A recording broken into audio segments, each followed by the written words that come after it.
Welcome back. Hey, here in just a few seconds, we're going to be visiting with our friend Michael Babcock of TMZ to get the latest Hollywood headlines. And I know, their producers send us some topics ahead of time, and the two today are kind of, it's kind of sad, but, we need to keep up to date on what's happening in the world of entertainment, and sometimes sad stuff happens. I know. I don't know, we don't like it, but we love TMZ. We love following Michael Babcock, and I know he is a sports guru, so I can't wait to actually find out about his Christmas as well, because I believe he went home to New Jersey for Christmas. Michael, can you hear us?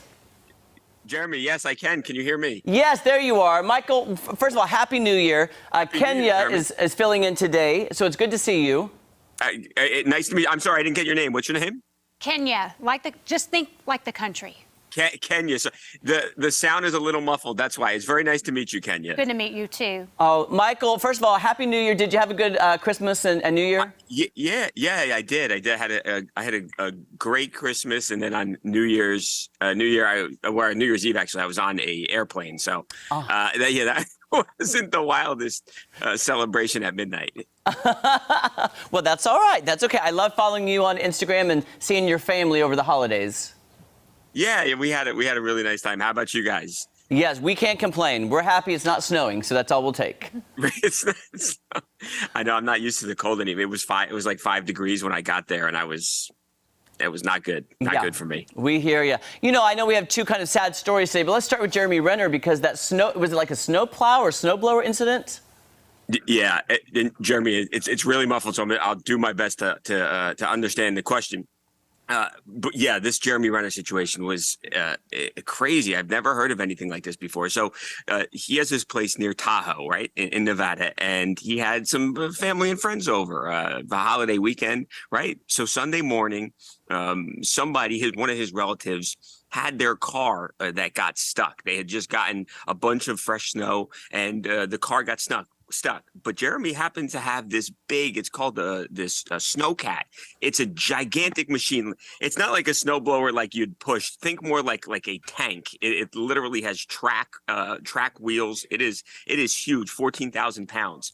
So he got that, and he was going to tow his family member's car to a place where then they would be able to drive. Well, during this process, he got out of the snowcat and was talking to his relative. Well, something happened that made the vehicle start to move, the snowcat. And Jeremy tried to jump back into the cockpit area, the driver's seat, but wasn't able to. And the big 14,000-pound snowcat ran him over and caused terrible injury to at least one of his legs. And then yesterday we reported that he had also sustained traumatic injury to his torso. So he had to be airlifted via a helicopter to local hospital that could deal with this level of trauma. But it was really bad, and thankfully there was a neighbor on the scene who was able to, with a bunch of towels, sort of get the bleeding under control. Right. It took a long time for the authorities to get out there, because this happened at 8:55 a.m. He ends up not getting airlifted to the hospital for an entire hour because they couldn't even find a place to land. That's how treacherous the ground is there. So. Wow. Yeah, it was. I mean, I don't know what more you can say about it. It was just a traumatic accident, and they're investigating. The cops have impounded the snowcat. They want to make sure there was nothing mechanically wrong with it. So this is a big investigation here. This is being treated as if it's a criminal investigation, and this is serious stuff. Michael, do you know anything about his recovery? Is he expected to make a full recovery, or do we know any details? So no one has said that yet. So we know that he's getting better, though he's still listed as a critical but stable condition. They say he's recovering. Yesterday, he actually posted a photo, like a selfie of himself, and his face looks a bit beat up. So he actually got a few facial injuries, too. He said something to the effect of, I'm too messed up, I can't type, but, thanks so much for the support. So it's clear that the support has meant a lot to him, but I think hopefully he's able to make a full recovery. I wish I could say that was what was going to happen, but these were bad injuries. Wow, that's just terrible. Well, sending him lots of love and prayers for recovery. And speaking of another sad situation on the football field, I mean, terrible. Yeah, I've never seen anything like this either. Damar Hamlin. So he's a young man. He's only 24 years old. This is only his second season in the NFL, and he plays for the Buffalo Bills. So Monday night they go to Cincinnati to play the Bengals, and they're two of the premier teams in the league, and this was going to be a really big game, an important game, and then everything changed. He's a defensive player, so he went to tackle one of the Bengals offensive players, and it was a hard collision, but it was a routine collision. But something was wrong. You could tell it immediately. So Damar Hamlin, he makes the tackle, he gets up, and then about a second later, he just falls completely like lifelessly to the ground, doesn't break his fall backwards. And you could tell immediately from the players, their reaction, that something was very wrong. The medical personnel rushed out. They ended up performing CPR on him for about 10 minutes at the stadium. They got him loaded into an ambulance. Now, we have learned last night from one of Damar's family members that they didn't just resuscitate him because he went into full cardiac arrest, but they didn't just resuscitate him on the field. They had to do it again because his heart stopped once again as they arrived at the hospital. So he was resuscitated twice. Both times they brought him back to life, and now he's still not out of the woods. He's still breathing with the help of a ventilator, though he's starting to breathe more and more on his own. He's got damage to his lungs that they're trying to figure out and to heal up right now. So long road ahead for this young guy, and you hope he's okay. It was so scary to watch that happen. Yeah.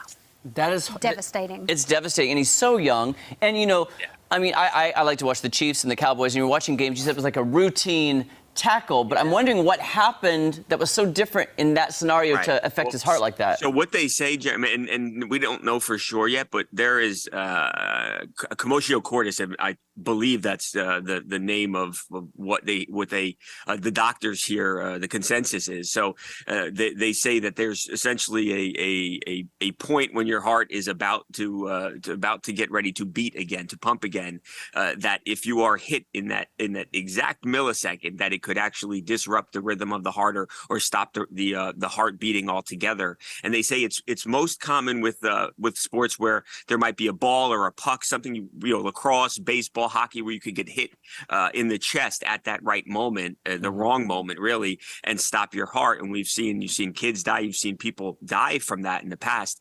I think the situation here, Damar was fortunate that this was an NFL game. They have top doctors that are right there on the sidelines. They had an ambulance. They got to him within a minute and were providing him care. And in the end, if he ends up pulling through this, and you hope he does, I think that'll be a big part of it.